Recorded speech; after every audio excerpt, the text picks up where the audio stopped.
ರಾಷ್ಟ್ರಧ್ವಜಕ್ಕೆ ಅವಮಾನ ಮಾಡಿರುವ ಈಶ್ವರಪ್ಪ ಅವರನ್ನ ಸಚಿವ ಸ್ಥಾನದಿಂದ ವಜಾಗೊಳಿಸಿ ಅವರ ಮೇಲೆ ದೇಶದ್ರೋಹದ ಪ್ರಕರಣ ದಾಖಲಿಸುವಂತೆ ಆಗ್ರಹಿಸಿ ಮೂಡುಬಿದ್ರೆ ಬ್ಲಾಕ್ ಕಾಂಗ್ರೆಸ್ ವತಿಯಿಂದ ತಾಲೂಕು ಕಚೇರಿ ಮುಂಭಾಗದಲ್ಲಿ ಇಂದು ಪ್ರತಿಭಟನೆ ನಡೆಯಿತು.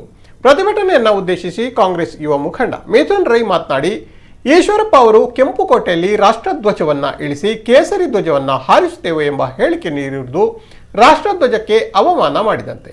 ಬಿಜೆಪಿಯವರು ಏರಿಸುವ ಕೇಸರಿ ಧ್ವಜವನ್ನ ಇಳಿಸಿ ನಾವು ರಾಷ್ಟ್ರಧ್ವಜವನ್ನ ಹಾರಿಸುವ ಮೂಲಕ ನಮ್ಮ ರಾಷ್ಟ್ರ ಪ್ರೇಮವನ್ನ ತೋರಿಸುವುದು ಖಂಡಿತ. ಜಾತಿಯ ಮಧ್ಯೆ ವಿಷ ಬೀಜವನ್ನ ಬಿತ್ತುವಂತಹ ಕೆಲಸವನ್ನ ಬಿಜೆಪಿ ಸರ್ಕಾರವು ಮಾಡುತ್ತಿರುವುದು ಅವರ ಇನ್ನೊಂದು ಮುಖವಾಡವಾಗಿದೆ. ರಾಷ್ಟ್ರಧ್ವಜಕ್ಕೆ ಅವಮಾನ ಮಾಡಿರುವ ಭ್ರಷ್ಟ ರಾಜಕಾರಣಿ ಕರ್ನಾಟಕದಲ್ಲಿ ಇರಬಾರದು.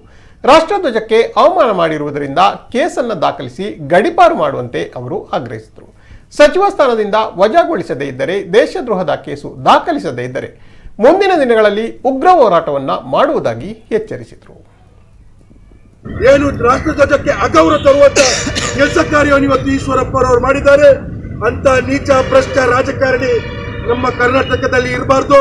ಅವರಿಗೆ ಗಡೀಪಾರು ಮಾಡಿ ಅವರನ್ನು ರಾಷ್ಟ್ರದ್ರೋಹಿ ಕೇಸನ್ನು ಅವರ ಮೇಲೆ ಹಾಕಿ ನಾವು ಇವತ್ತು ಭಾರತ ಧ್ವಜಕ್ಕೆ ಗೌರವ ಕೊಡುವಂತ ಕೆಲಸ ಕಾರ್ಯವನ್ನು ಮಾಡಬೇಕು. ಎಷ್ಟರವರೆಗೆ ಈಶ್ವರಪ್ಪರವರನ್ನು ಸಚಿವ ಸ್ಥಾನದಿಂದ ವಜಾಗೊಳಿಸ್ತಾರ, ಎಷ್ಟರವರೆಗೆ ಅವರ ಮೇಲೆ ಕೇಸನ್ನು ಹಾಕುವುದಿಲ್ವಾ, ಅಷ್ಟರವರೆಗೆ ಕಾಂಗ್ರೆಸ್ ಪಕ್ಷ ಈ ವಿಚಾರ ಇಟ್ಕೊಂಡು ನಾವು ಪ್ರತಿಭಟನೆಯನ್ನು ಮಾಡ್ತೀವಿ.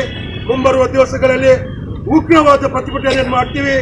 ತಾಕತ್ತಿದ್ದೆ ಬಿಜೆಪಿ ಪಕ್ಷದ ಕಾರ್ಯಕರ್ತರು, ಬಿಜೆಪಿ ಪಕ್ಷದ ನಾಯಕರು ರಾಷ್ಟ್ರಧ್ವಜವನ್ನು ಇಳಿಸಿ ಕೇಸರಿ ಧ್ವಜವನ್ನು ಹಾಕುವಂತ ಕೆಲಸ ಕಾರ್ಯಕ್ಕೆ ಕೈ ಹಾಕಿ ನಾವು ಕೂಡ ನಮ್ಮ ತಾಕತ್ತು, ನಮ್ಮ ದೇಶ ಪ್ರೇಮ ಏನಂತ ನಾವು ತೋರಿಸ್ತೀವಿ. ನಮ್ಮ ಕುಡ್ಲ ಈಗ ಎಲ್ಲಾ ಡಿಜಿಟಲ್ ಪ್ಲಾಟ್ಫಾರ್ಮ್ಗಳಲ್ಲೂ ಲಭ್ಯ. ಕ್ಷಣ ಕ್ಷಣದ ಅಪ್ಡೇಟ್ಗಳಿಗಾಗಿ ಸಬ್ಸ್ಕ್ರೈಬ್ ಮಾಡಿ ನಮ್ಮ ಕುಡ್ಲ 24/7 ಫೇಸ್ಬುಕ್, ಟ್ವಿಟರ್ ಹಾಗೂ ಇನ್ಸ್ಟಾಗ್ರಾಂ ಪೇಜ್ಗಳನ್ನ ಲೈಕ್ ಮಾಡಿ, ಫಾಲೋ ಮಾಡಿ. ನೇರ ಪ್ರಸಾರ, ಮನೋರಂಜನೆ ಹಾಗೂ ಸುದ್ದಿಗಾಗಿ ನಮ್ಮ ಕುಡ್ಲ ಆಪ್ ಡೌನ್ಲೋಡ್ ಮಾಡಿ. ನಮ್ಮ ಕುಡ್ಲ 24/7 ಇದು ವಿಶ್ವಾಸದ ಪ್ರತಿಬಿಂಬ.